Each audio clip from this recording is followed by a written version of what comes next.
In August 2008, question 17. A rectangle has an area of 24 square units. The width is 5 units less than the length.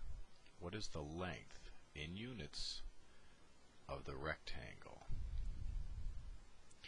Well, there's a long way to do this and a short way to do this. The long way is very reliable and the short way is not so reliable.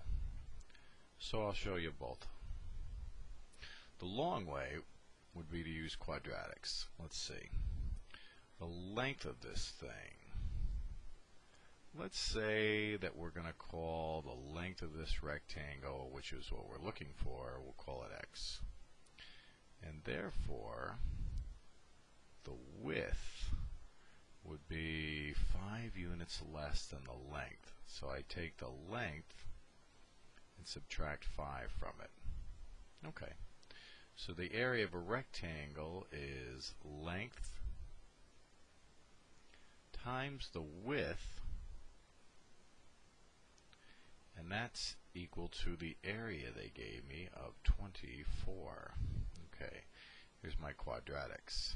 I multiply through the parentheses. X times x is x squared. X times a negative 5 is negative 5x. That's equal to 24. I'm going to subtract 24 from both sides, so I'm going to get x squared minus 5x minus 24, and that's going to equal 0. In order to solve this quadratic, I guess I'll factor it. Let's see, two terms would multiply together and get me x squared, so x and x. Two numbers I'd multiply and get 24. But when I subtract them, or add them, I get a negative 5. Let's see. Well, 4 and 6, no way to get a 5 out of that. 1 and 24, can't get the 5. 2 and 12, no. How about we just see what 8 and 3 will do for me? Let's see, I got to multiply them to get a negative number, so one's got to be positive and one's got to be negative. But when I add them, I have to get a negative 5, so I think I'm going to look at negative 8 and a positive 3. Yeah, if I add those together, I get my negative 5. Okay, so there's two possibilities. X minus 8 could equal 0, or x plus 3 could equal 0. Let's see, what's the solution for this tiny little equation? X could equal 8, or x could equal a negative 3. This is the answer that we reject because a length being negative, you can't have a negative length. So it looks like the length of this thing is going to be, the length is going to equal my 8, and my width would be 5 less than that, which would equal 3. Notice that both of my answers are up here. Be careful. What do they want? They want the length. The width is smaller than the length. The length I have labeled here is 8. Therefore, my answer is going to be 8. Now, that's the long way. It's pretty accurate, very reliable, but it's the long way.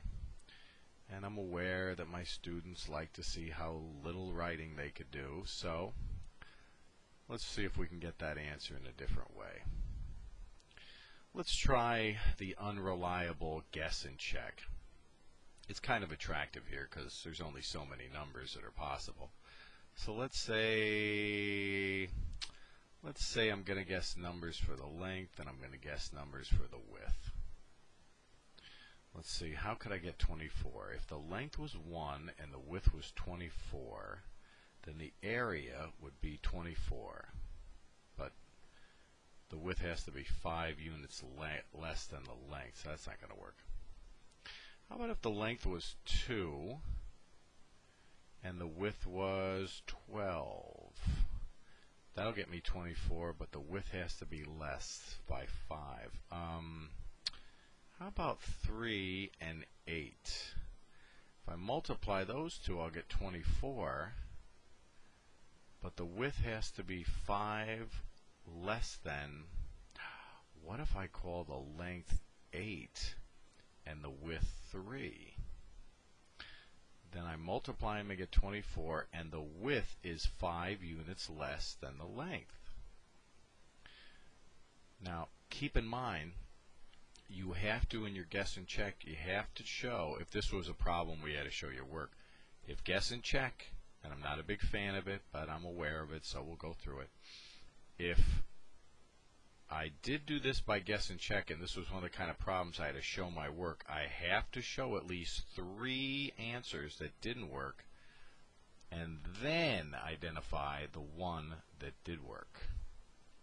So I get 8 and 3 is the right answer, but what do they want? They want the length, not the width, but the length. The width is the shorter one by 5, so the length here, again, is going to get me an answer of 8.